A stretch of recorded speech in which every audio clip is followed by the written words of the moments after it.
Europe 1 va plus loin ce samedi matin sur un autre thème que les gilets jaunes, parce qu'il n'y a pas que ça dans l'actualité, sur le thème du Brexit. Exactement, la première ministre Theresa May a obtenu cette semaine un accord avec l'Union européenne, un accord qui a entraîné dans la foulée toute une série de démissions dans son propre gouvernement. Donc Madame May apparaît très fragilisée. Du coup, Jean-Sébastien Soldaini s'est rendu à Londres pour Europe 1. Jean-Sébastien, bonjour. Bonjour. Jean-Sébastien, est-ce que les Britanniques veulent apparemment son départ? C'est peut-être pas facile à dire pour vous qui venez d'arriver dans le pays, mais dans quel état d'esprit sont-ils?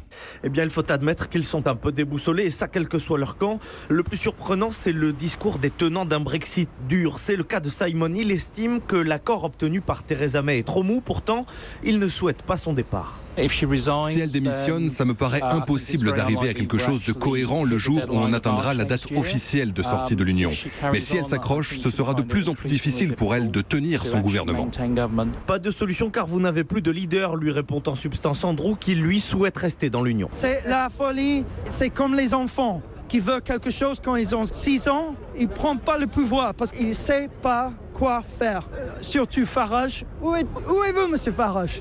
Il n'est pas là. Aussitôt que ça s'est passé en juin 2016, il a disparu. Jean-Sébastien, ceux comme Andrew là, qui ne veulent pas quitter l'Europe, est-ce qu'ils sont partagés ou unanimes sur l'avenir de Theresa May ?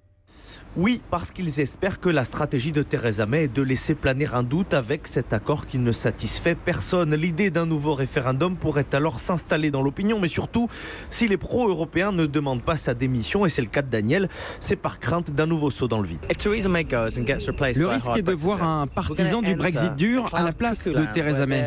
Le pays sera une sorte de pays farfelu où les demandes faites à l'Union européenne seront refusées à juste titre.